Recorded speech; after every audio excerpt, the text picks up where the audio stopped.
Welcome to hell!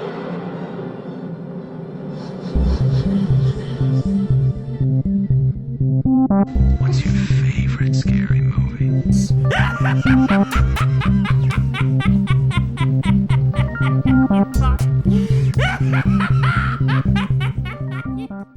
prime time, bitch!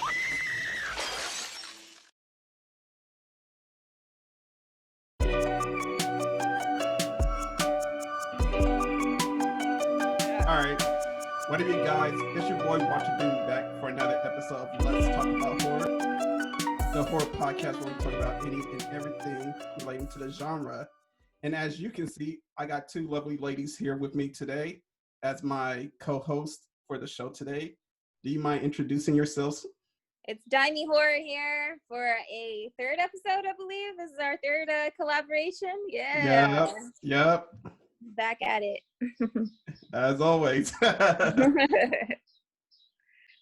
And this is Megan, aka Meaganzworld on Instagram, and this is my first time on the show, so thank you for having me. Yeah. Thank you, ladies, for coming. You know, I saw a lot of you girls' posts on Instagram, and I was thinking to myself, like, this will be a lovely moment to kind of like collab and just have like talking points about what's going on in the world today, because the shit is happening everywhere and it's pretty crazy. And I know there's a lot of talking points being put out there, and I would love to have our opinions kind of come together and be put out there. So before we get started, let's talk about what you guys are doing with your channels. Like, what do you do with your channels? Like, what is your main channels talk about? And this is open to whoever wants to start first. Yeah, I could start. Well, what I usually do on my profile, my Instagram, is talk about film, but I do it in a way that's intersectional and talks about more diversity in film. I always try to promote that. And what I started posting as of recently with all the events going on is just posting about like why this is important, because I feel like I can't just lose my voice and not talk about this, especially when I'm talking about films like based off like marginalized groups and everything. So I've just like, right now I'm posting like resources to people who want to protest, how to be safe during it, why people are protesting, what's the history behind everything, what you can do as a white ally or like a non-Black ally, things like that. And I'm about to promote a Pride Month history showcase, but I'm going to kind of gear it towards more like Black queer people as well. So, but I'm still like posting about things that are woke, so to speak, you know, about all this is going on. Definitely. Basically for Black Girls Love Horror, I kind of talked about it on in past episodes, but basically it's just like me bringing Black girls, or it's basically based off of my opinions and the things that I love about horror, but it's my example, my personal example of letting the world know, like, hey, we love horror too, you know, like Black women and Black men love horror. We love comics and we love cosplay, and you know, we got voices out here. Like, I'm just kind of like tired of society watering us down, like we are not multifaceted and we're not multi-diverse, like we don't have different interests and things like that. And I also hate when, you know, growing up as a kid, I also have mentioned this before, like being a huge fan of Linkin Park and being like, you know, you can't listen to Linkin Park because it's white people music or it's devil music. Wait, what? Like how?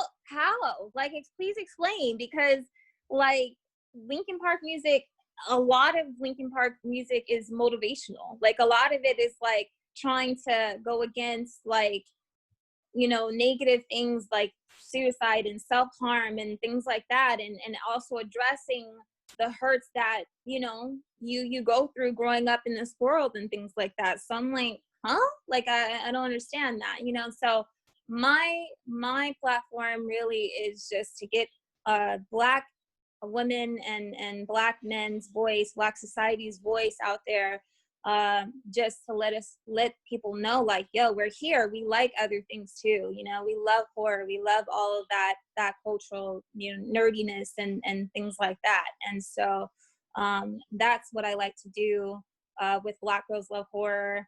Again, it comes from also personal experiences and things like that, and I'll relate it to horror somehow. And then nowadays, though, what really got me on to knowing about what's going on with these riots and things that are going on currently during this pandemic, on top of that, I have a good friend, the Quincy Jones Go. His name is Quincy Jones Go. He has the Quincy Jones Show, the wrestling page, and he was talking really fiercely and with, I don't know, just with prestige, that he was talking about like these riots and these unjustly deaths and things like that. And I've been seeing it, and it kind of started being like I wouldn't say that these deaths were redundant, but you kind of get jaded after a while. You're just like, damn, another one. Okay, cool. Like, so it's just constantly, oh, another hashtag, another life, another this. And it's not like it's like it becomes less important, but you constantly hear it, constantly, every single day, every moment. It's somebody dying, and it's one of a Black member of society. So it's like you starting to kind of get jaded about it. You're just like, fuck, like, okay, we're just gonna, this is a way of life, you know? And then these riots started happening, and it's like, no, fuck this, use my language, but it's like, no, this is not a way of life. This is not what we should like stand for. And we have other people out here who are our brothers, our friends, and, you know, that we have to give voices to, people who can't speak any longer because they have been unjustly taken away from us, and that we need to have, you know, voices for. We need to speak on these things because it matters, that it shouldn't be like this.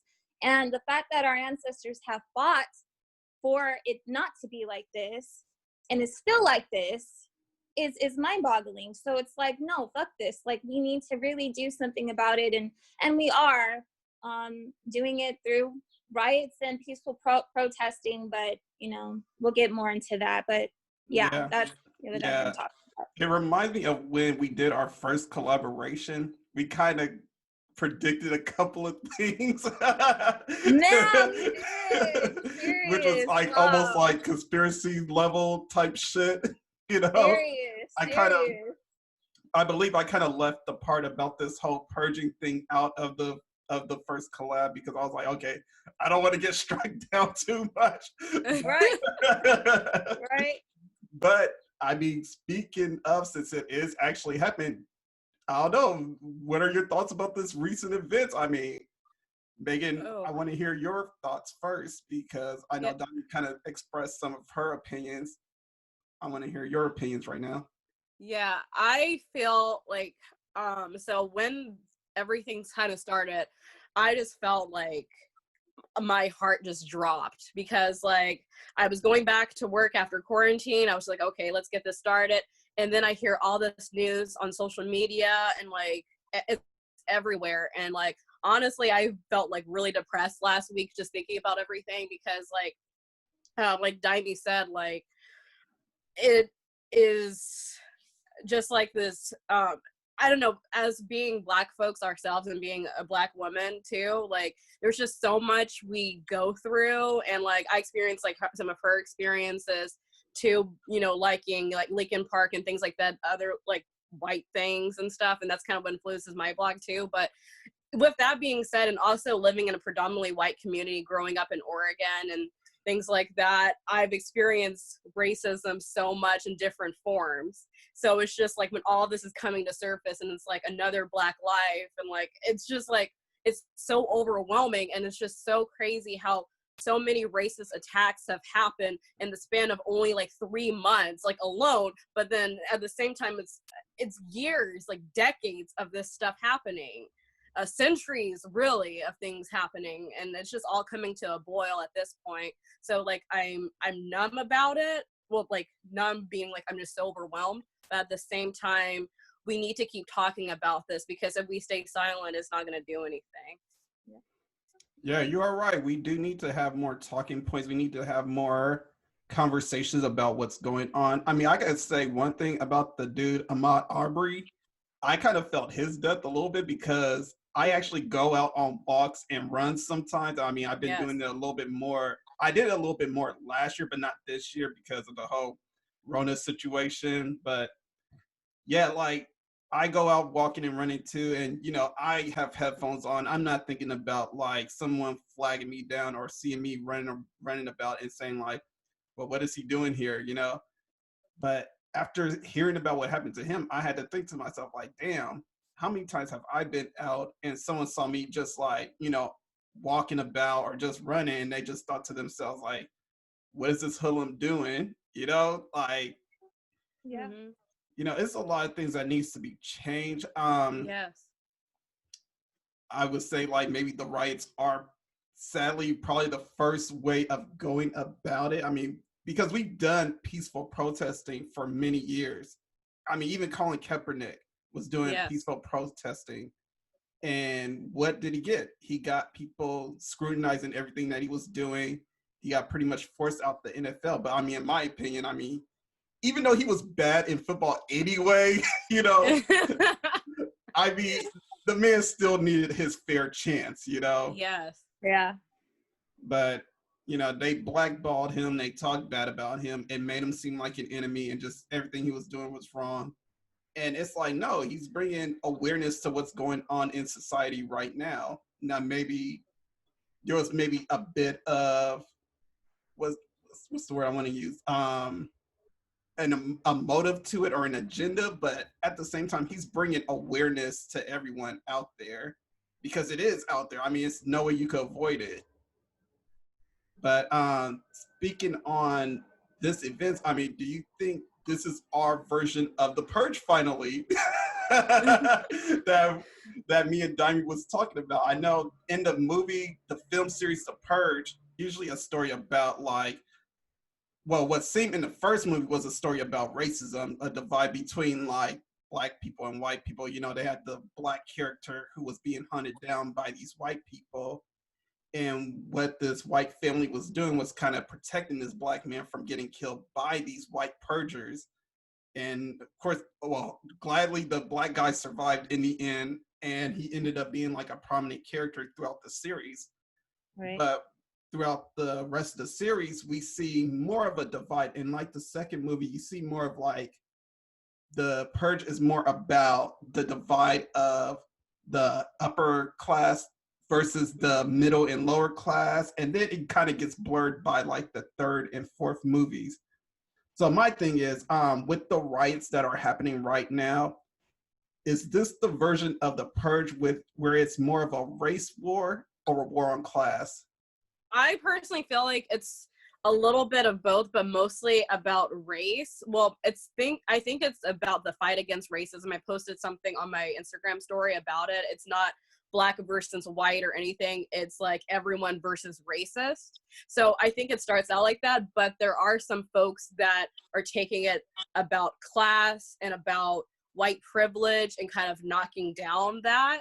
So I feel like when regards to the riots and the looting and things like that, it's kind of like everything like against the 1%ers and the 1%ers that have privilege. So Basically, it does have something to do with both, definitely. Racism for sure. Obviously, that's the main, like the heart of it. But I do also believe that people who have more higher privileges, people who are of a higher, class, rich people, I do feel like they make it about something that they have nothing, they're ignorant to, like Trump, for instance. Like, yeah, I believe that Trump is racist, but I do also believe he's very ignorant. Like, he's extremely blind to see what's actually really going on in the world today. Like, I really feel like he's mindless. And it's not just Trump, it's like other people, and rich people especially have that mentality. So yeah, did you see the report about how he cleared out a bunch of protesters in front of the White House just so he could take a photo op in front of a church that's like down the street. Yeah. And Yeah. he held up a Bible, and I'm just looking at this dude like, man, have you ever read that Bible before, Yes, bro? exactly. Yes, all of that. Like me, I'm not a religious person like that, but I know I'm not gonna fake no shit out like that. Just like, yeah, I'm gonna get this Bible, take a photo op, you know. I mean, the dude For held it real. up like he doesn't read the shit, obviously. For real. He probably had the same face holding up the Bible as the night that he won. He was just like, what? I won? Like, what happened? Like, Like, For oh real. gosh, what am I gonna do? Yeah, that man is very eye-opening, especially when he talks about the riots and everything. I mean, that statement about when the looting starts, the shooting starts, Yes.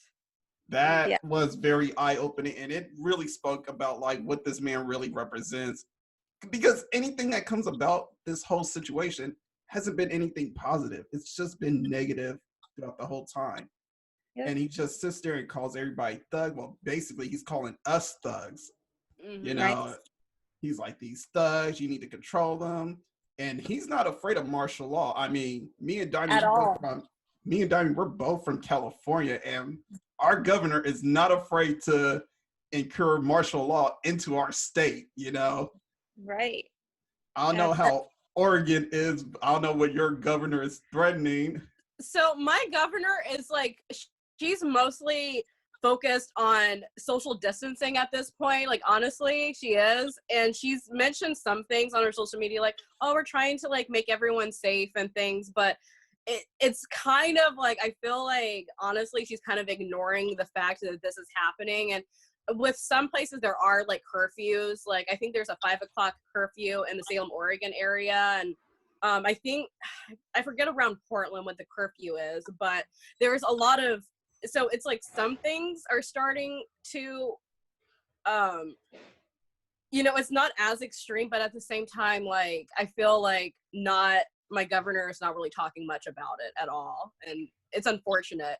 And she's not talking about, like, she's never said, or like from my understanding that I've seen so far, she's never said Black Lives Matter or anything like that. She's like, it's about the fight against racism, but we shouldn't, like,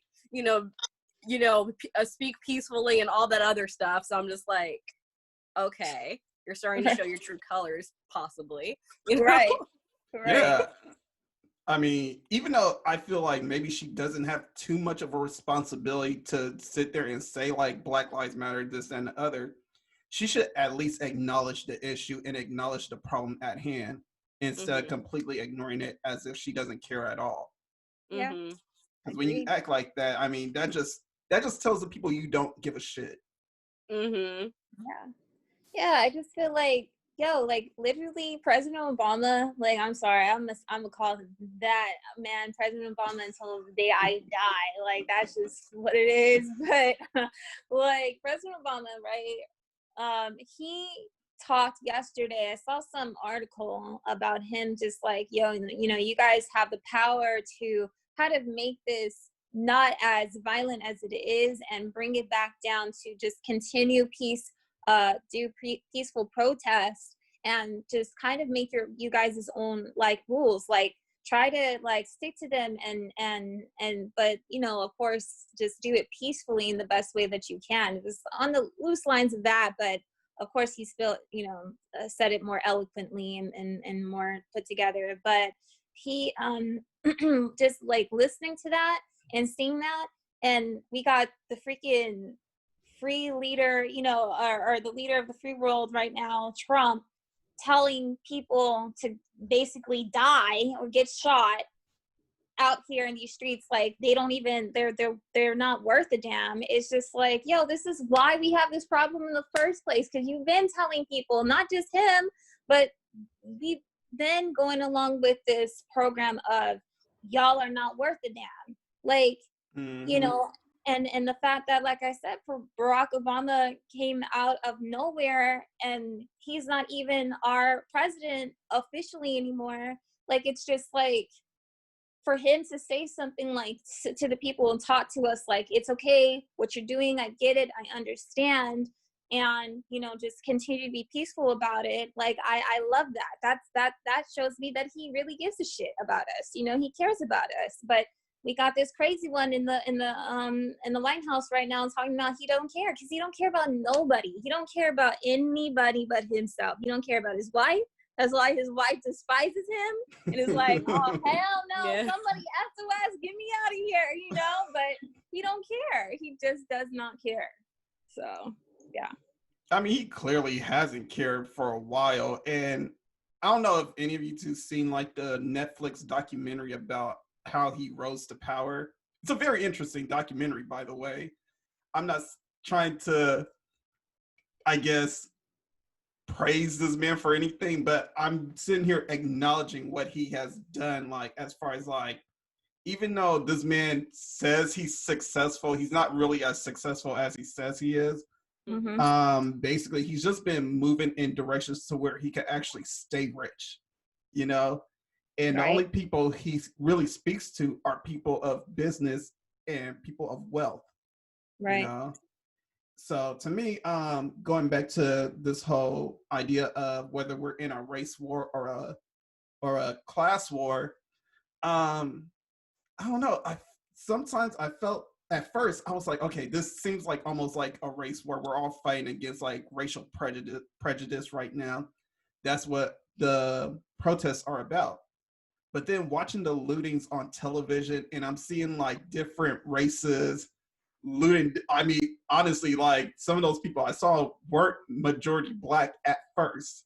Yeah. For the past couple of days, I have seen like Black people actually looting, but when the first looting start, I noticed they weren't Black at all. Majority of them weren't Black at all.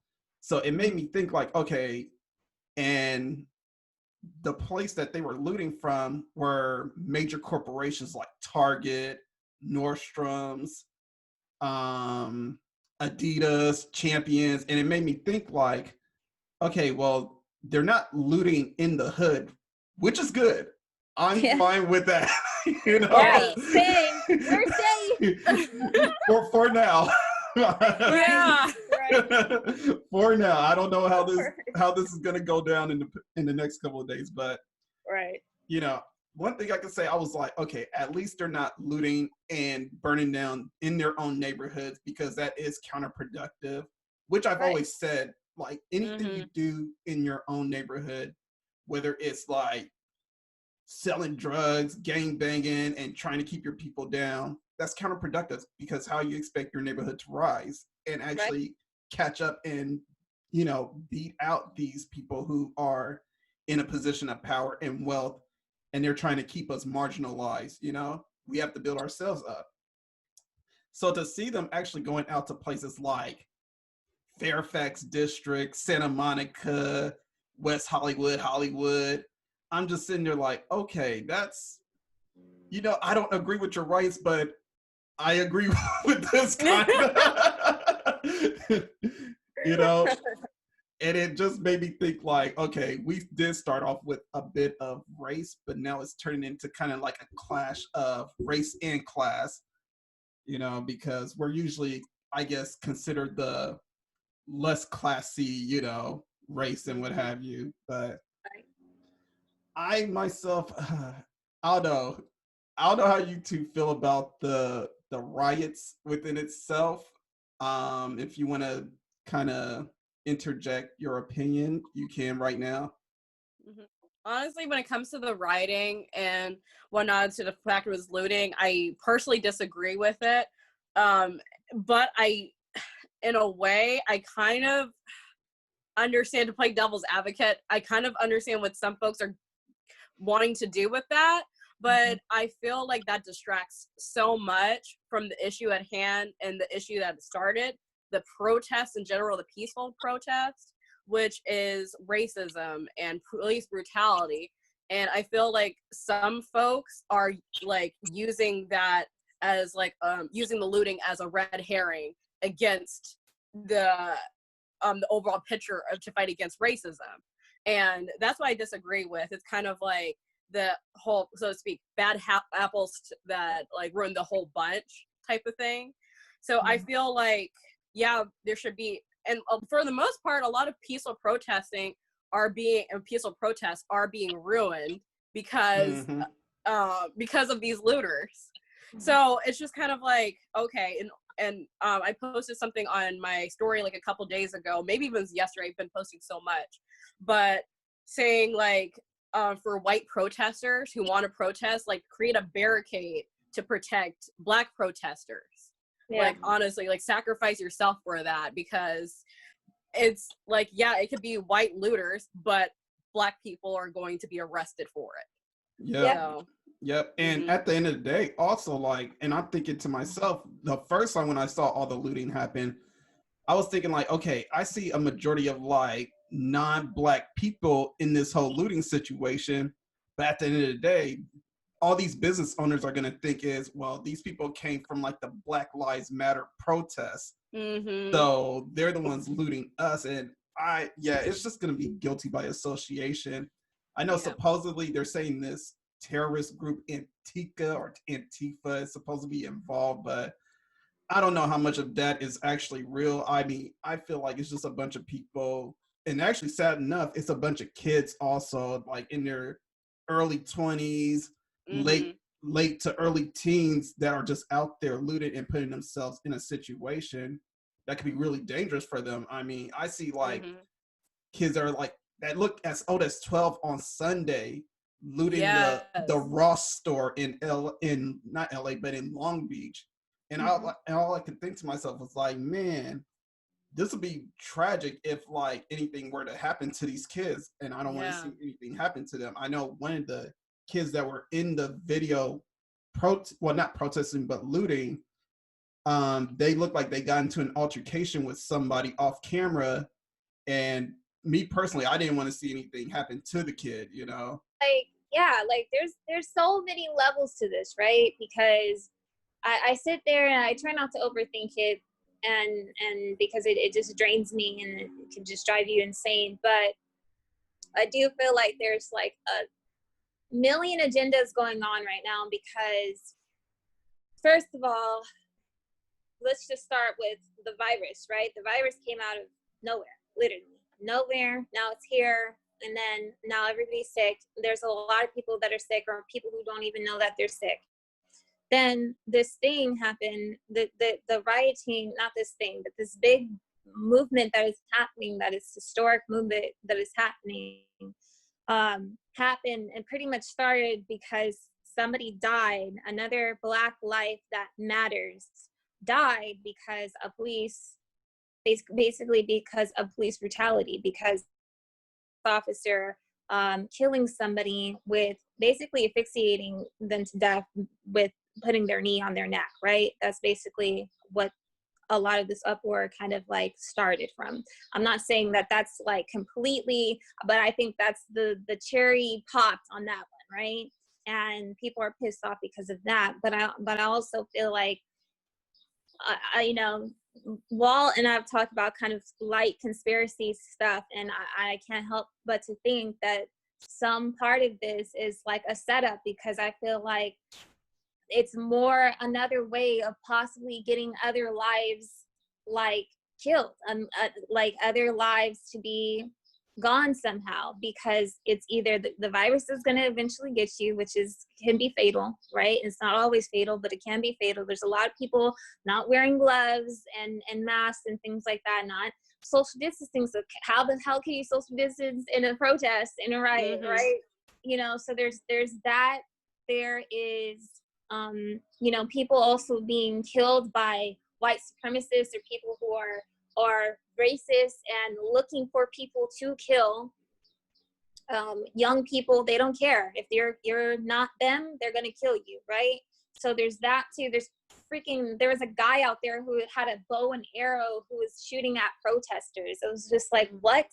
Like, what is going on? And so there's just so many different levels and agendas to this, really, this historic moment right now, that it's just, there's so many directions that is just taking place right now. But I can't help but to notice that, oh, how when we were all locked down on this pandemic, this virus is going on, and it's again more bodies to add to this death toll that's already pretty distinguished, pretty huge. You know, this is what we're fighting against, and it's just like there's so many battles going on right now. It's insane. It's just insane. But I mean, I do believe that we have a right to our opinions right now, and use our voices to organize against these crimes against us in particular, and you know, just come together as a people. Like that's the most beautiful thing that I can see in this darkness, is that there's a lot of people coming together that you just would not expect. There's droves of people coming together for you know, basically going against these injustices, and it's a beautiful thing to see. And I just hope that it doesn't just stop out of nowhere. Like, I hope that we continue on, like, hey, we are here, we are a people, you know, we can get through this together. So yeah, definitely. And it's funny also because I know we were talking about this before, like, we started recording. We said a lot of good stuff. But one of the few things that I do kind of want to bring back to is about the looting. And to me, like I said, all three of us, we said we're not with the looting like that, but if it's necessary, it's necessary. I kind of mentioned this in my last podcast, and it's kind of ironic too, because I recorded my last podcast on Thursday, and when all the lootings happened, it was Saturday, and I was barely finishing my editing. So I was like, damn, I gotta get back and just record and kind of say like, yo, like, I wasn't trying to excite this or anything like this. Y'all need to chill. But yeah, to me, I just feel like, yeah, I get the looting and all that, but I feel like if you really want to send a message to these businesses, don't loot them. Burn that shit down. Burn all of it down. You know, like all of them are saying like, oh well, I'm taking this, you know, just to take it, stick it to the man, you know, take what's mine, this, that, and the other. Nah, fuck that. Like, if you really do feel like that business is really that horrible, burn all that shit down. Don't just go in there and start taking shit. No, burn all that shit down. Because then we all have nothing. And then we're all on a level playing field, you know? Yeah. Absolutely. Like to me, I had to really say like, and I feel like I didn't really go into too much detail, but I did feel like the whole looting was pretty disgusting, but I get it at the same time, like these are the same stores or places or areas that look at us when we walk through, and they sit there and they think like, okay, well, this person looks very suspicious. Yep. You know, they look like I've had a lot of experiences personally where it's like, even me, like it doesn't even matter like what I'm wearing or anything, I get followed in stores like all the time. And like it could be from a Walmart, it could be a Sephora, it doesn't even matter. And it's just like, that's one of the experiences, unfortunately, a Black person experience in America, getting followed. And actually, to a certain extent, like I've actually, even though I wasn't interested in a lot of stuff, I've like going shopping, I'm like, okay, I feel like I have to pay for this now because I'm being followed all the time.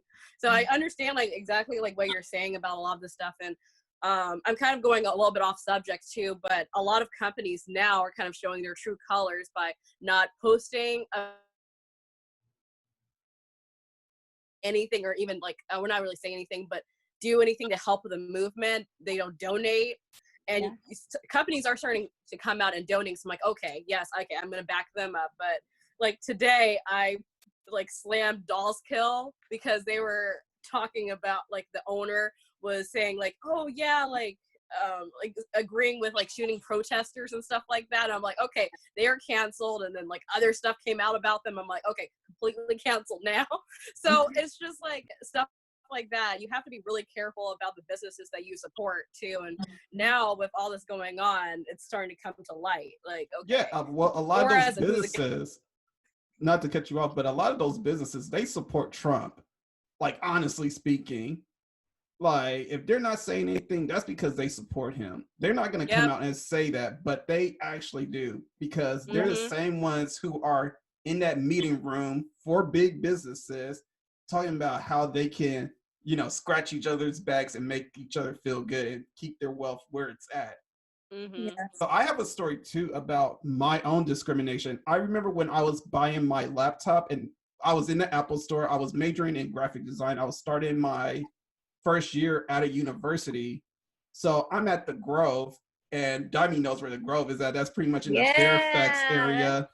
So I love that's that. pretty much all the uppity white people, rich people, and all Oh, that. I've Yes, been you to take there. the Yeah. doggies to go out and play. It's pretty uppity. It is. It's Yeah, lovely, but it is uppity. So yeah. yeah. So I'm in the Apple store, and it's me and my homeboy. Me at the time I didn't have locks like like I do now. So I Your was. locks are beautiful. Thank Yeah. you. You're Yeah, welcome. so I was lockless, at the time. So it's just me and my homeboy, and he's a big black dude, 6 feet, pushing like about 200 and something, and we're just in there because I brought him with me just because while I'm getting this computer, on my way out, I don't want any problems.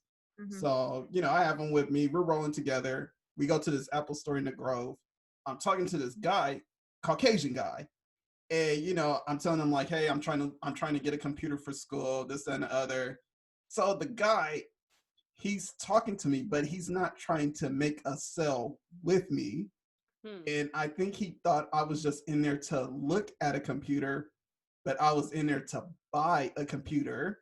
Mhm. So me and my homeboy, we're just sitting there. We're there for like maybe a good, I want to say 30 to 40 minutes. And this guy, he's just talking. Like he's talking, we're talking to him. And eventually, like, me and my homeboy, we start talking to each other. So this fucking guy, he goes and talks to somebody else that's working in the store. And I'm just sitting there like, so I don't think dude wants to make this sell. That's what I say to my friend. So my homeboy, he's like, all right, man, I don't think he's trying to make that sell. I think we should bounce. I'm like, all right, let's bounce. So we end up going to like to the Beverly Center, which is literally like down the street from the Grove. Super close. Yeah. And I end up getting the computer that I needed for school. And I was telling them, and it was a white lady. She was very nice. She was very sweet and everything.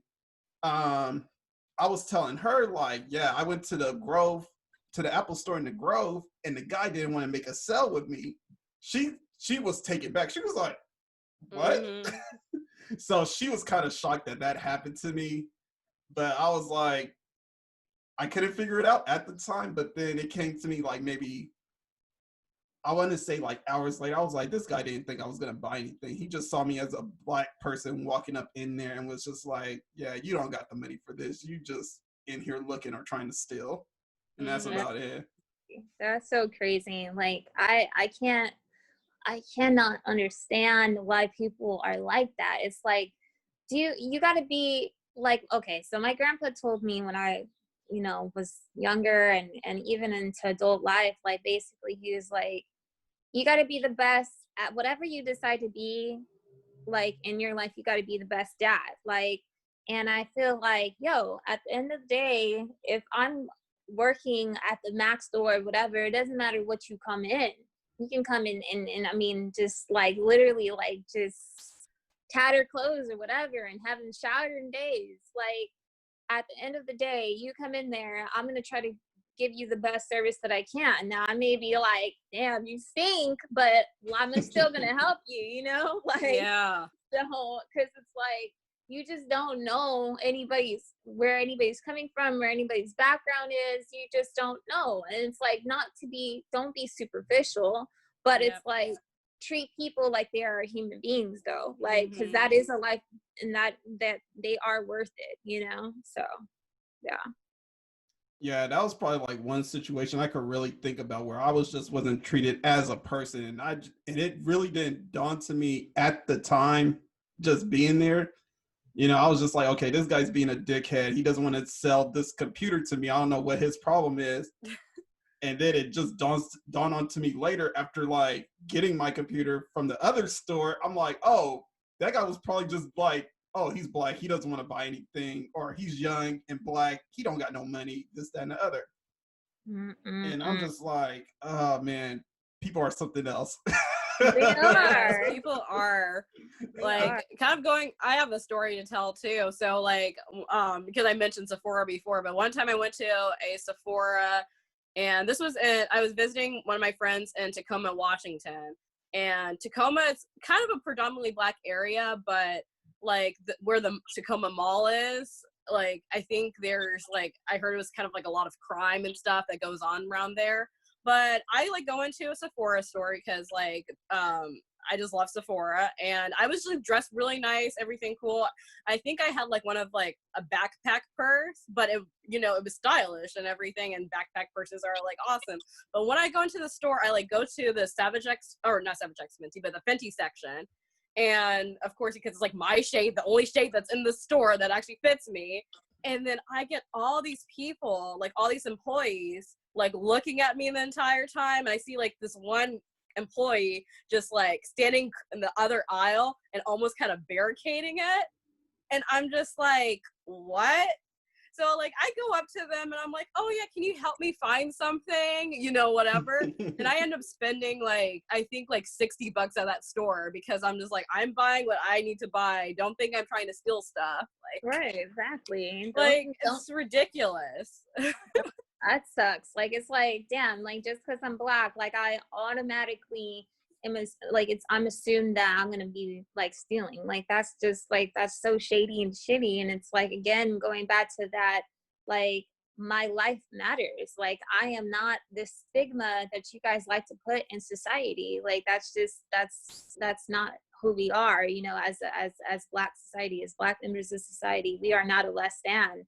And there's a lot of people who like to just, you know, continue to follow that stigma because of either, you know, stuff that probably hasn't even happened to them, and they're just going based off of, you know, what's fed in society, you know. And then there are people who have sadly experienced, you know, things that I can understand why they might react to something like that. But again, you have to take your life experiences like as a new, like you can't, just because one person did one thing to you, you can't continue to have an attitude towards one whole race because one person did that to you. Like it's like that's you know, there's no logic in that. But you know, like there's things that have happened to my loved ones that, you know,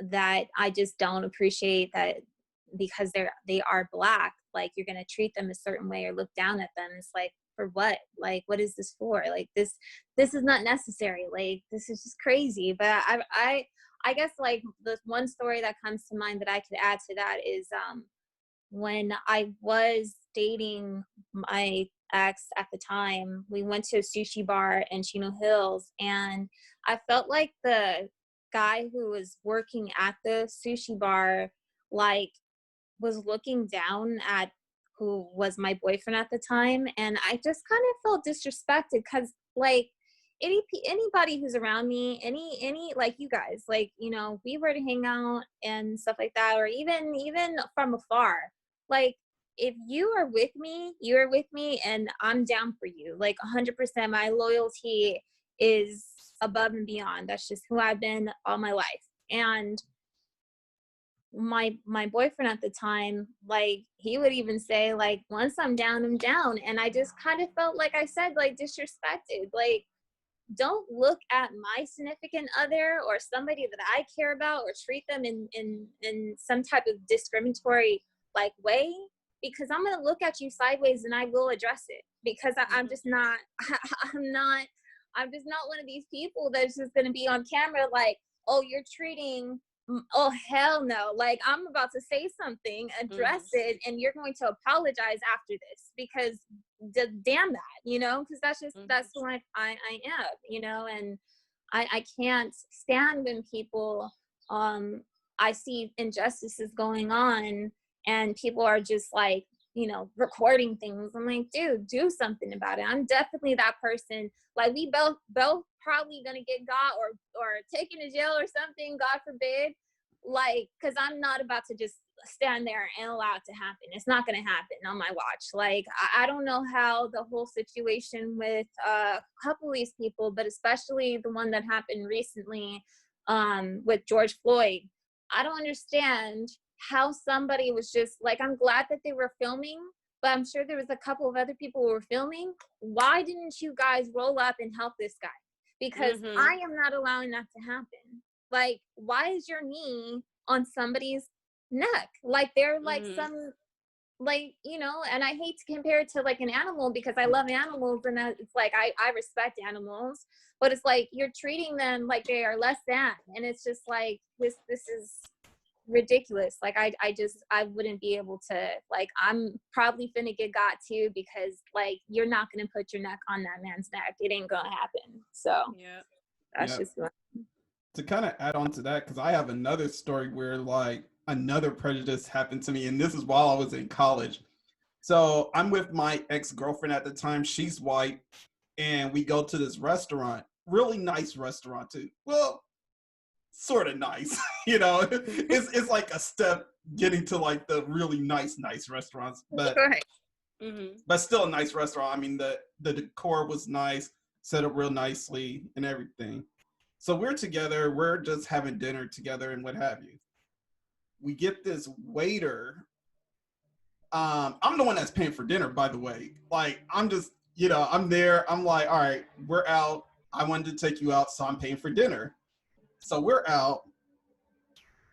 The waiter comes and he's talking to her the whole time. Like, he's literally talking directly to her, but not really acknowledging that I'm there. And the first time he did it, I was like, okay, not a big deal. I guess this is just how he talks for right now. Eventually he'll notice I'm here.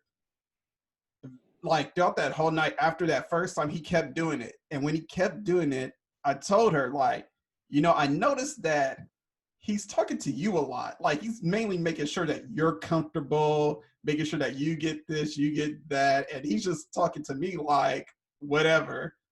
So she was like, I noticed that too. And she noticed these things. I mean, me and her, we kind of been in like a couple of incidents, which I don't want to go into too much, like, because we already talked about so much. But we've been in like many incidents where, like, you know, she had to use her privilege that she actually acknowledged and was like, yo, like, I'm gonna help us get out this situation right now. So, but while talking to her, she was like, yeah, I noticed that too. And she's very, you know, observant of things also. So it's not like she's dumb to what's going on. She noticed these things. So she was just like, yeah, when you get the bill, don't give him a tip. And I was like, you know what? You're right. I won't give him a tip. Yeah, exactly. And take a stand. And like, I just feel like it's hard. Like the ex that I was talking about, like, I just feel like Black people in society, I feel like have a very hard time in this life. And it's just unfortunate and sad. And we are taking a stand for it now and stand against it now. Been, of course, but especially now in this moment. And I feel like Black men in society, especially, my heart goes out to Black men. Yes, I know that Black women have struggles too. I get it. Yes, we do. Yes, we are discriminated against. Yes, we are also not appreciated. And we lose our lives too. In hospitals, they don't take our needs seriously and things like that. I get that. I respect that. And I hear that voice. But it's like, the Black men in society, I need people to understand that these Black men are appreciated. We love them. Okay. Yes. These people are our fathers, our brothers, our friends, our, you know, boyfriends and exes and things like that. It's just like, dude, at the end of the day, these people, we give a damn about these people. They have value. And it sucks that people do not see these people, like, see Black men as people, just in general. Like, it's like, what the hell? Like, I remember an incident, just real briefly. Me and my ex, again, same one, had a couple incidences as well with that one. Trouble, but a good one though. But I remember this one incident. I was working and he and I were getting into it because he's a fire sign, I'm a fire sign, and we just used to clash a lot. So he pulled up one time at my job, and not to start trouble, because that's not where I think his intent was supposed to, that wasn't his intent at all. I think he really just like was scared that we were going to be broken up, and he wanted to stop that from happening. And he showed me like how important I was in that moment, and by coming and like, look, I really don't want you to leave out of my life type thing. So but it ended up being like kind of like a slight little argument. Like we weren't really yelling at each other, but we were frustrated at each other. But it happened to be at a like time where I worked was completely like dead. Like everybody was like on winter recess and like camp winter vacation. So nobody was where I was like at work. Like it was just a quiet place of work. And so we have campus security, and campus security with completely nothing to do. They see two Black people talking and kind of being, you know, a little disgruntled and being frustrated. So they end up bringing like, I kid you not, like 6 freaking cars, campus cruisers, like of like security, and all because 2 people were having a disagreement, and they made it way bigger than it needed to be. And I just was like, I understand that this is not the most professional thing, you know, that my boyfriend shouldn't be at my job and stuff like that. We shouldn't be, you know, having this discussion like this. But you guys are making this way bigger than it needs to be. Like, I literally had to go into Bonnie and Clyde action, because it was like, you're not about to do this to my guy, though. Like, you're not about to, you know, like, you are not about to make him like he's like this bad villain and you know, the typical making a Black male the villain of the story, and they're the bad guy, and they're this and that. Like, hell no, not on my watch. So they kept like trying to get me to say like, oh, we saw he put his hands on you. What? I was like, not me, first of all. Put hands on who? First of all, like, do you see me? Like, I will never allow somebody to put hands on me and get away with it. Like, but especially at work, like, but he was not that type of person. That's not at all what happened. They're trying to make something, again, because there's nothing else to do on campus, bigger than it is. And because it's 2 Black people, they want to make it, like I said, something way bigger than it is. So they have him hands behind the back, like, you know, he's over there, you know, talking to them, and he's just like, I don't understand, like, why are you guys talking to me like this? Like, what's the situation? Like, this is not even this big of a deal. He's like apologizing profusely because he realizes that, you know, he shouldn't be at my work and stuff like that. But it's like, it was never supposed to be that big of a deal, period, point blank. And I let them know, like, look, you're not gonna get me to lie on anybody that I love that much, like, period. Like, you're not about to make me the bad guy or try to get me to do something against my will or make him look like he's worse than y'all are trying to make him out to be. Like, that's not gonna happen. So everything got excused. They were just like, oh, you know, we're sorry that we misunderstood the situation. It seemed like, you know, this and that. And it was like, no, dude, like, it was never that deep in the first place. They were just like, oh, okay, well, you know, just please don't have these arguments when you're at work or you're working and stuff like that. They wrote some stupid ass report, but I never heard anything about it or anything like that. And then that was it. You know, I still work there now, but yeah, nothing really came about it. And half of the people that I see now, they have even more respect for me, because I was like, yeah, you're not going to take somebody down like and that I love. Like, you're not going to do that. Like, no, not gonna happen. So yeah, I hate having to be in situations like that, because it's just like, it's just not necessary. Why do people gotta make it so where, or a situation where the Black man has to be the bad guy?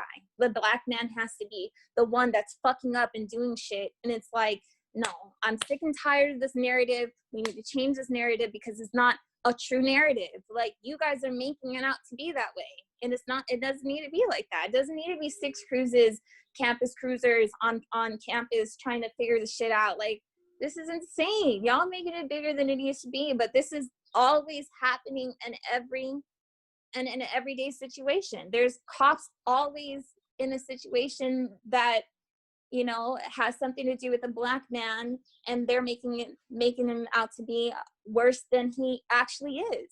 And then you got people who are white who are shooting up campuses, and they're freaking having him tied, you know, or how do you say it, in restraints, and they're giving him water and taking him to Burger King and shit. Like, what the fuck?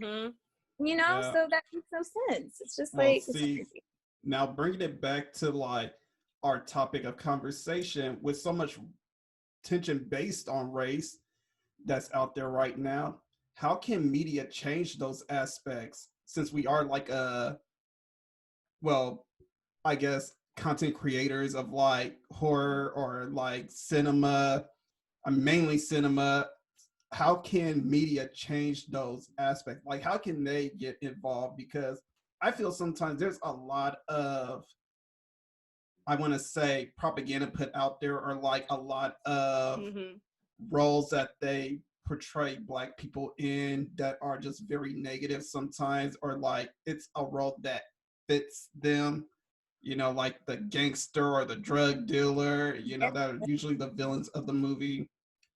How can media actually change those aspects? Or if you guys feel like, or girls I should say, if you girls feel like they already are making that kind of movement, is there anything more they can do to actually change those aspects to kind of further it more? I could talk about this all day, and that's what my whole profile is about, is talking about diversity in film. We need more people in the film industry and television, every single type of industry, to actually create content and tell our stories, different people from different perspectives. That's what it is. Like, Hollywood is controlled by mostly white cisgender men, straight men, and they're telling the narratives for like everyone.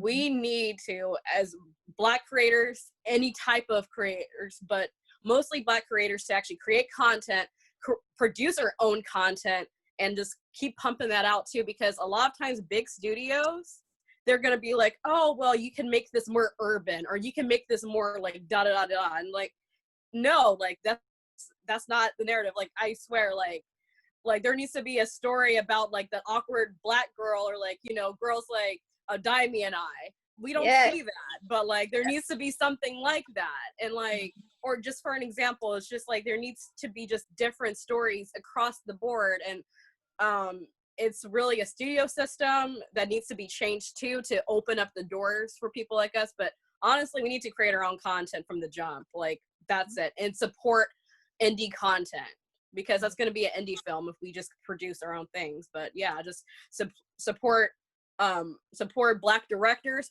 support Black writers, any type of Black creator, like 100%. That's going to change the industry and change our narrative.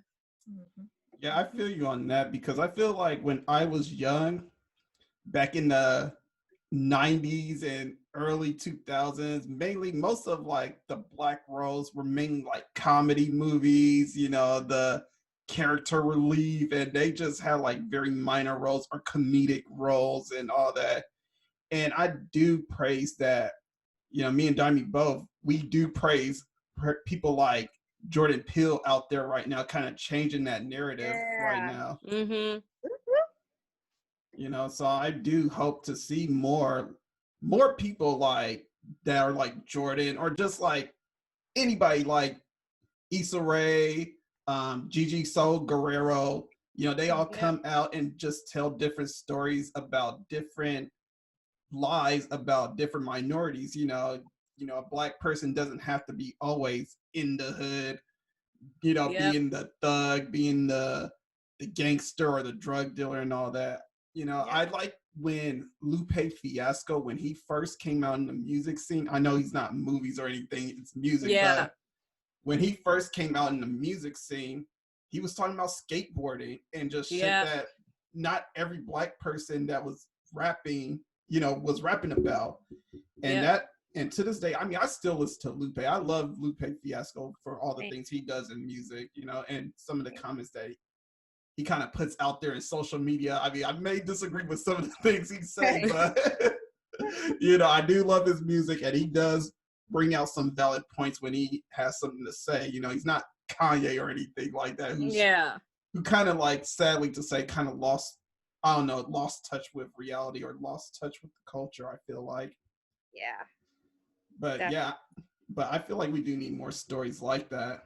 Yeah, I agree. I do. I feel like it would be like really dope just to, like I said, I always like say it, like change the narrative. Like we got to change the narrative in any type of form, like whether it's music, whether it's you know, films, whether it's, you know, even like posts that I try to post out there and to try to, you know, post things from the media on positive aspects of our Black members of society as a people, because it's like, yo, I know this is not what we're only doing and what we're only about. This is just what they like to see. It's like on the news, you know, being a journalism student and learning how the news actually works. It's like the news is always like about crime, whatever is like crime, that is the top of the line, that's the top of the news story. And it's like every, you know, however many hours of the, you know, the morning news, the afternoon news, the PM news, you know. So it's like that's what they talk about is crime, crime, crime. But who is in this crime half the time? It's brown people, it is our Black people of society, it's people, members of you know, like I say, the Black magical crew, you know. It's like always us in the news doing something, you know, reckless or whatever it is, you know, going on. And it's like, yo, we're not this menace to society, like literally, like we're not these horrible members of society. There's people who are doing great things, like the story that I posted the other day, the 3 little boys who saved the man who tried to commit suicide, the man who cleaned down a park just so that the kids could play during the coronavirus pandemic, or during this coronavirus pandemic. It's like, look, we need to finding things like this and post it out there to just show that we are not these bad members of society, that this is not all that we are, you know.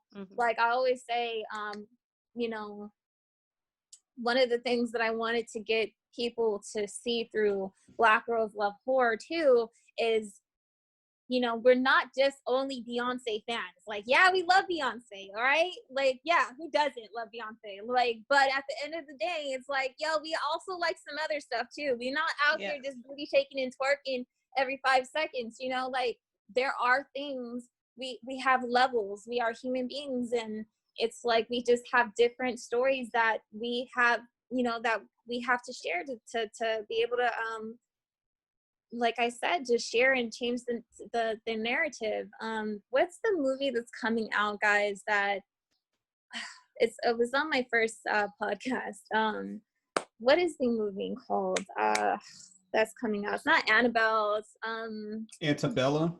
Thank you. Yes. Yeah, like, Antebellum. Yeah. Yeah, Antebellum. It's like, dude, like we need more movies like that to show like how we prospered through slavery, and it wasn't easy, but we prospered through that, you know, and you know, our ancestors would be proud of how far we came from that, but we have so much more to go, like, you know. But there's other, like I said, just stories that are in our history in itself, that we are the heroes, like we are not bad guys, you know. So that's what I would like for people to share, like with any creative force, whatever you like to do, whether it's art, paint, you know, you're talking, you're a history teacher, whatever it is that we can do to change the narrative and get our stories out there is what we need to do.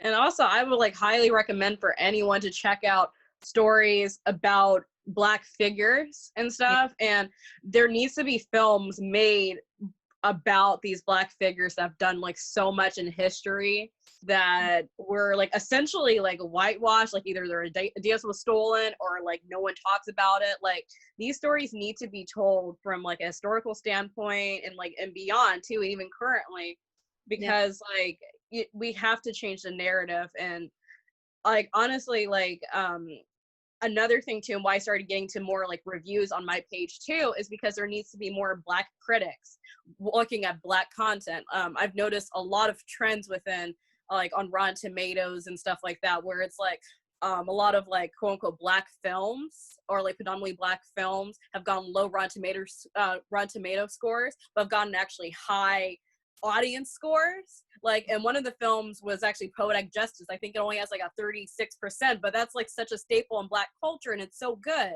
And I feel like there needs to be more diversity within critics too, because it's like, okay, this is made, you know, with us in mind. We need to like say, hey, this is actually a good film. Like, don't believe like some of these critics that say it's not good because they don't necessarily understand it. We also need to get away from the narrative. It's like, oh, you shouldn't make Black films because a majority of white audiences won't understand it. No, we should just make great films with, you know, great characters. I'm thinking about Black Panther, like across the board. That's both a critically acclaimed movie and also audience acclaimed movie. And everyone related to it, even non-Black people. So we shouldn't use that excuse. Studios should not use that excuse. Like, no one wants to hear a story about this, that, and the other, you know, or not a Black story because they don't relate to it. No, that's a complete bull. Like, everyone could relate to it in a way. Yeah, and to not cut you off, but you're right. We should have like more stories where we have great characters written, because it's weird to have a movie like The Departed being a Emmy-nominated movie, and that movie is about snitches, drug deals, and gangsters. But if we come out with a movie like Menace to Society, what is that talking about? Drug dealers, gangsters, and snitches. Like, so what's the difference? Because it's all Black people in it, or like, what's the deal? But you're right. I think also we need more Black actors that are being pushed to shine. And me and Dimi talked about this before, but we were talking more about like scream queen divas and all that. We need more Black scream queens, or just urban scream queens in general. You know, they don't have to necessarily be Black, because, you know, there's not enough Asian representation or Latin representation. As far as being scream queens, you know, we're pushed the narrative of just the basic Caucasian female as being like the best final girl as possible. But it's like, no, I think Lupita Nyong'o, she's kind of moving up as in the ranks of that. You know? And if Janelle Monáe or Megan Good or Keke Palmer, you know, they make more horror films that are pretty eye-opening or good, they could rise up in the ranks also and be considered like a Neve Campbell, a what's her name, Jennifer Love Hewitt, or, you know, just any of them in those type of ranks. You know, it doesn't have to necessarily be those females all the time, you know. I agree. I just feel like studios need to, or anywhere where, like I said, it's you're using creativity. Like, I just want people who are in this industry, and it's usually, you know, the white people who are in control, the white people who are in power in the industry. Like, you can't keep copying and pasting stories that are not our stories, first of all. And also, like, stop watering down our culture. Like, because we're not like these everybody's not a drug dealer or somebody who's you know, a person who is been on drugs and stuff like that. Like, half of us don't even know we haven't really dealt with that. Like, I've never really seen a drug dealer in my real life. Like, I've never came across somebody who's really done serious drugs. I'm not talking about weed smoking. Like, I'm talking about serious drugs like heroin and things like that. I've never come across that, you know. So it's like, how about, you know, like, again, like I said, like, just change the narrative. There's a lot of people out there waiting for their stories to be told, and there's people who have invented things that, you know, in Black history that their stories have yet to be told, and it's waiting to be told. You know, it's like I didn't know that a Black woman came up with the whole like sorry, well, but like coming up with pads for menstrual and stuff like that. I didn't know that. I had no idea. Like, you know, like, yeah, that's not in my expertise or area. yeah, sorry, I'm like, it's gonna be a little womanly here, but it's like I didn't know that, and I didn't know that there was another woman who I'll eventually post her story, that it was another woman before Rosa Parks who decided that she wasn't going to give up her seat. But it's like, how many voices we have not heard yet who have had these experiences in history and things like that? We need I would to say they're being more ignored than anything. Yep. All right. Anything else you want to add to this subject, Megan?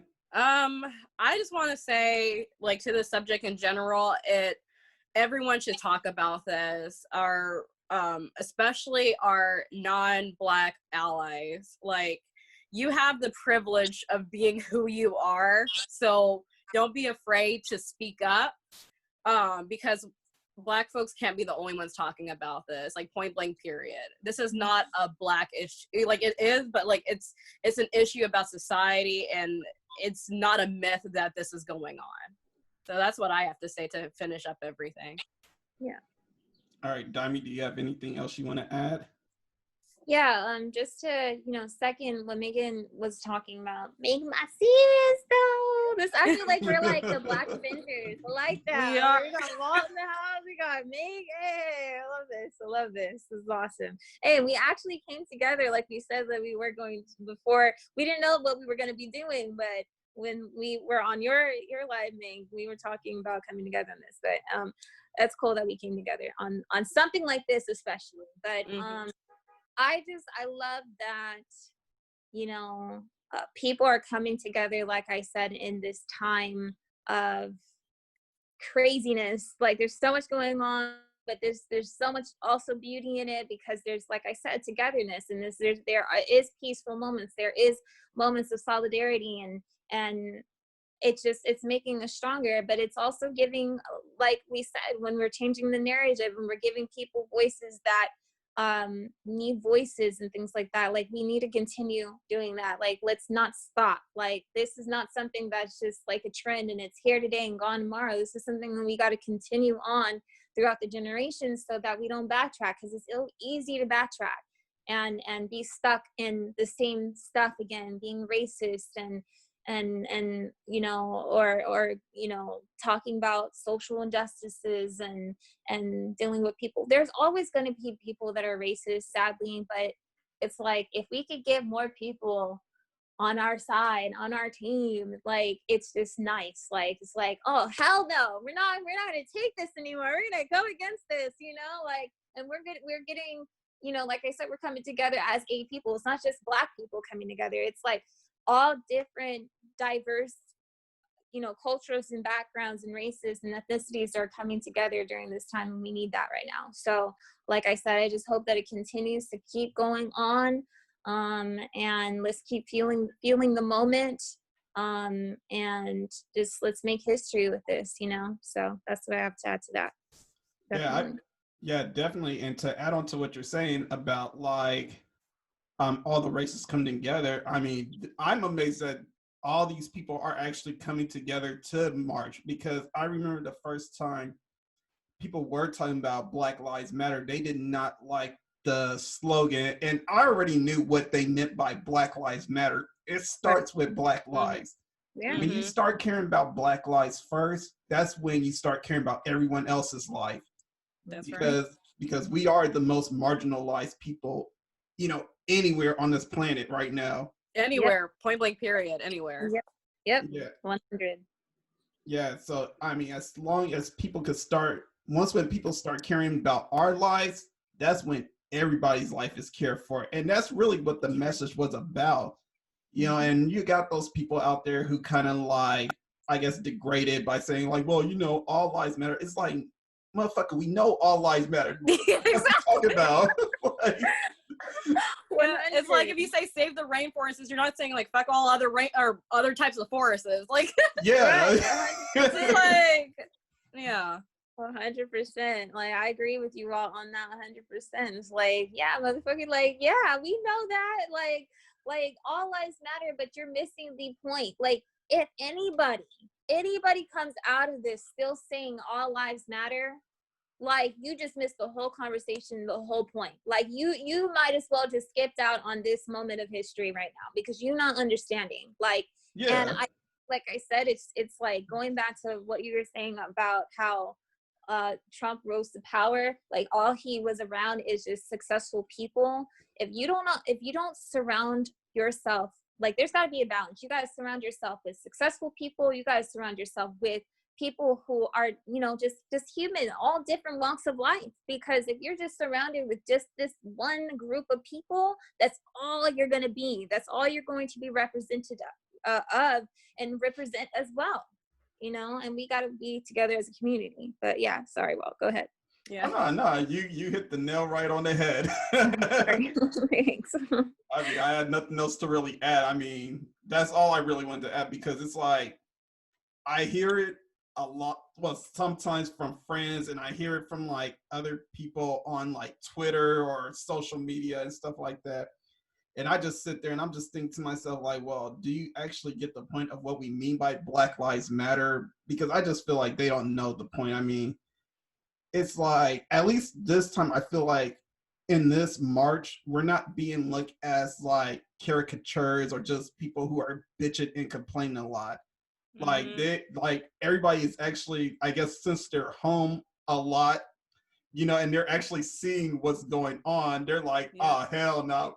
We got to do something about this shit. Right. You know, and I'm seeing a lot of like my non-Black friends, which I do appreciate. I mean, whether they say it or not, you know, just for them, you know, they always show me appreciation and all that. And I know how they feel about Black people, and I know they're not racist and all that. But just to see them actually making a stand in a movement to go out of their own way to post on their social medias to actually say like Black Lives Matter and all that really means something to me, you know? Yes, same. Like a lot of my friends, you know, again, growing up in a predominantly white community, you know, throughout my life, like I'm so happy to see all this support, and not only just like people just posting on social media just to be posting, like they're actually doing something about it. Some are marching, some are just like simply like saying like, hey Megan, are you okay during all this? Like stuff like that, like it's greatly appreciated. And like I said before, like, you know, non-white or non-Black people should not hesitate to talk about this and not feel like it's not their place, because, you know, it, you know, really is, because this is like a issue that we all should talk about. Mm-hmm. Absolutely. Yeah. All right. So as we are closing out right now, let me let you two have the floor and talk about things that you are working on at this moment. So who wants to go first? I guess I'll go. So I honestly, just right now, I'm just really, like I said, my heart where it's at right now is just like changing the narrative through posting like more positive stories on our black members of society, and just like I said, you know, balancing that with also showing people like we do love other things, like I said, outside of what society likes to think that Black people only like and are about. So I'm still like balancing that, but you know, I had to change it. Like I had to kind of change it up a little bit. Like once the riots like started happening, I was like, okay, so there's certain things that I feel like are just gonna be put on the back burner right now, because there's a lot of times that I'm joking, you know, I'm putting silly stuff on there, or silly personality aspects from myself or whatever, or experiences or something like that, and I'm like, yeah, but right now I feel like I gotta put that on the back burner right now, because there's just way more powerful things that I want to share with people who do support Black Girls Love Horror. And, you know, I want them to make sure that they see like, yo, this is, you know, Dimi horror here speaking on what matters right now, like what's important right now, what's going on right now, this historic moment right now, and also just going forward and letting people know, like, I'm gonna keep changing the narrative until it's changed. Like at the end of the day, and just letting people know, like, we are good people, we are great people and members of society, and you know, like we are the heroes of the story. We you know, and that's just, you know, what I'm working on currently is just like posting on my blog about that. And trust me, I know there's a lot of people asking me, when is the podcasting going to be coming? I'm coming, I promise. It's just a lot going on right now, but you know, that's coming up too, so definitely be on the look for that. So no trolling at this moment. Yeah, no. No, it's understandable, especially when Donald Trump, when he trolled about that whole what the fuck was it, taking bleach and all that for when the whole COVID thing was happening, and I was just like, what? Have you lost your mind? Like, seriously, like I just feel like he's like literally trying to poison people in so many every aspect and way. I don't know if he just sat on his brain or what. Like it's like it's insane. I feel like his What are presidency you? is totally getting to him. Like he can't handle it. oh, he Seriously. definitely can. He's obviously showing it. I don't know if you've seen the interview where he had this whole press conference outside the White House, and this Asian woman had a problem with something that he said. She started questioning him and pressing him about it. This dude threw like such a bitch fit. It was like, bruh, like, what is your problem? And then he had the nerve to end his press conference early just because he had a little fit about like what other reporters were saying or was trying to ask him. And yeah, this man is something else at this moment. He is, absolutely. And again, that just shows more of his character, that he can't, it's not in him. He's not equipped to run this country, but obviously, clearly, but he's really not equipped, and it's not in him to be a people person, because he's not a people person. He does not know how to relate to the people. Therefore, he shouldn't be. That alone should be like a stipulation of you know, presidential candidacy. Like you should not be a president candidate if you can't relate to the people that you are running this country for. Like, what the fuck? Like that should be like something solid. Like, you can't be our president if you can't relate to us, if you can't relate to our struggle. Like, that's something that I respect about Barack, like President Barack Obama. And to me, like, yeah, he wasn't, no one's perfect when they're running this country. You can't be. Like, you're still a human being. Nobody's gonna be perfect. That's a job that's just an insane job. But I feel like at least he related to the people. Like, he relates to our struggle, you know? And I know a lot of people would say like, oh, well, he didn't do a lot for the Black community and stuff like that. But I do feel like he tried to relate to the people in the best way that he could. And he showed that he cared. Like, this man is literally, never did Barack Obama sit up there and say, oh, yeah, just gun everybody down who's like protesting right now, and if they refuse to like stop, like kill them. Like, never did he say that. Bill didn't say that. There's a lot of presidents who are not on board with that because they're not dumbasses and they're not going to say that. Like, even At least not out loud. yeah, like even what's his name? George Bush didn't even say that. His little silly self didn't say nothing like that, you know. And this is George Bush, you know, like what? Yeah, these days I'm starting to have a little bit more appreciation for Bush than I do for Trump since he's been in office. Seriously, I'm like, can we get a Bush in office instead? for real. Exactly, 100%. Because at least George, I do feel like George was kind of a softie, even though he was like kind of an idiot. Like, he was like definitely an idiot. Definitely an idiot. Yeah, like, what the hell is going on here? But I do feel like he related to the people a little bit more. Like, I don't think that he was just a straight up racist. Like this man is just a straight up racist. And like I said, like George, I feel like, you know, like I said, he was an idiot, but I do feel like he tried to relate to the people a lot more. Like, you saw him reading to people, even though he had the book backwards and shit. But like, you know, like, he tried. Oh, that's funny. Too funny. All right, Megan, what are you working on? Yeah, like Dimi, I have not really, I've had to put some project on the back burner because of all this going on.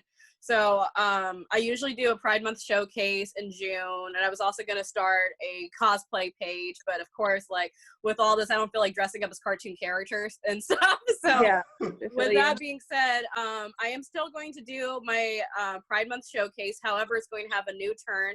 I'm mostly going to focus on Black people and Black people within the LGBTQ plus community, as well as talk about Black excellence in general, provide resources for people who want to protest and show their support for the Black Lives Matter movement, and things like that. So it's still a growing process, but I'm going to keep posting and everything like that. And it should be a really good month and be very informative. I'm always open to healthy discussions within my comments and also in my DMs through my Instagram. But yeah, I'm not gonna get into fights with anyone. That's my thing, point blank period. But I will call people out for some intolerance. So that's the vibe of my page right now.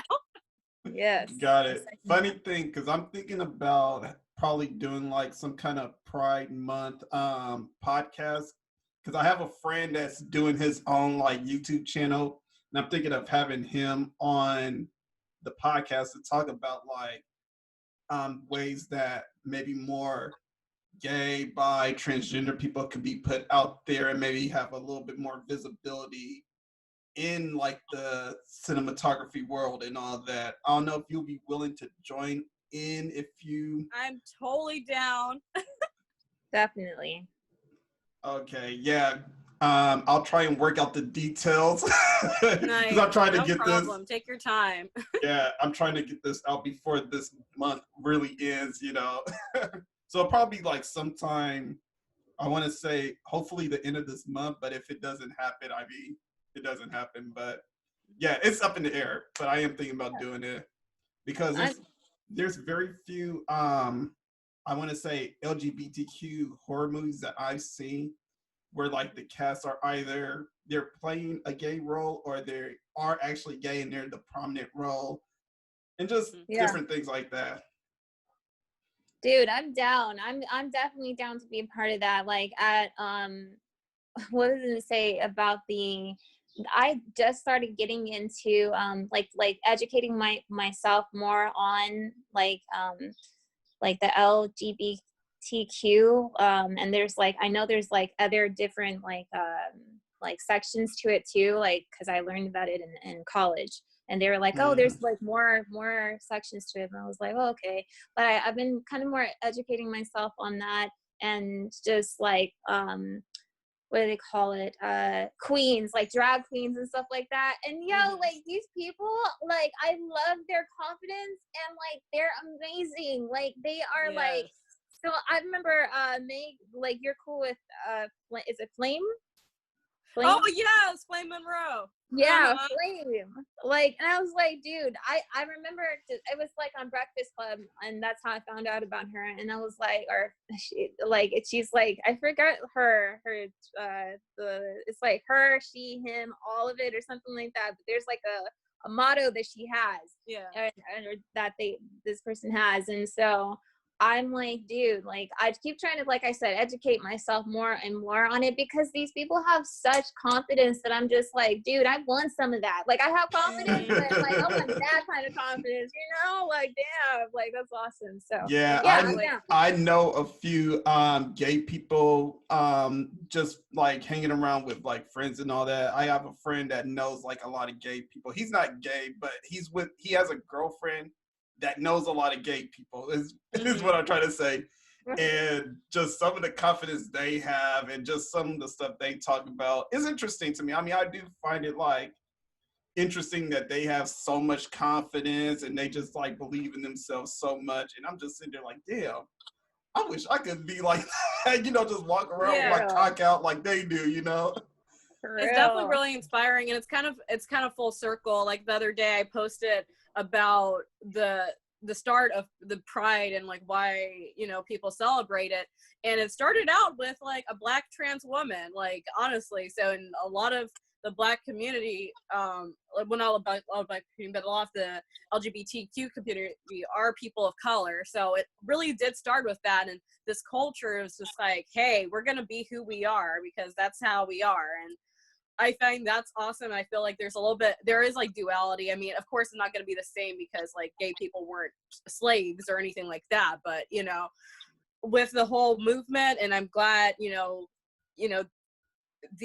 how people are protesting and things like that, even like with the riots, at least people are waking up towards this because like Pride Month did start out with a riot. The whole, you know, just everything did start like that. So I kind of feel like eventually in the future people are not going to be so weary about Black History Month. Everyone's going to be like wearing like, you know, Black History Month shirts or something like that in the future. Right. You know, if it's going to be a near future, who's to say? But I think we're in the path of greatness happening, and we are in a historical moment in many different facets of it. Yes. Yeah. All right. So as we're closing out, can you tell the audience where they could find you on social media? Anyone wants to go first? You can find me at Meaganzworld on Instagram, and it's spelled MEAGANZ World. Mm-hmm. And it's Dimi Horror here. You guys can look at or find me at Black Girls Love Horror 2. That's just exactly how it is. Black Girls Love Horror 2. And that's my Instagram blog. And like I said, definitely more podcasts coming on the way. I know there's a lot of people waiting for that, but it's going to be coming. But for right now, Walt's keeping us busy, and so is Meg. So hey, I could count on them for content. For sure. And when you get your content going, you know who to call. Make sure you have us on there. Oh, yeah. For sure, for facts. I got you guys for sure. Yeah. All right. And as always, with my podcast, I always like to leave my audience with a film or films to watch. So are there any film or films that you would like to suggest to the audience? It could be horror related, because I know I'm a horror podcast, but I know Megan, she's not a horror person. I mean, like, I am to certain extent. I mostly focus on like different films, a lot of indie films on my blog. But honestly, I would, if anything, if you could watch one film during this time, Do the Right Thing. It's essential viewing for anyone at this point. I've been thinking about this film constantly, but watch Do the Right Thing. It's not a horror film, but honestly, Spike Lee does his thing with this movie. So point blank period, Do the Right Thing.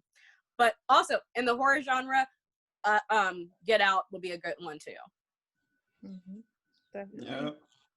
Yeah. Suggestions for me, definitely I would say Room 237.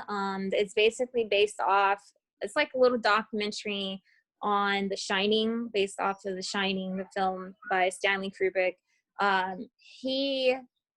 It's basically getting into his mind of the symbolism in The Shining, like as far as a lot of Native Americans, lives being spilled, and like basically like kind of talking about the Trail of Tears and things like that, and Native American like tragedies and things of that nature. I recommend it because like I said, there's just so much blood that's been spilled over racism and hatred, and this is where the Trail of Tears has stimulated from, plus our enslavement, like 400 years of enslavement.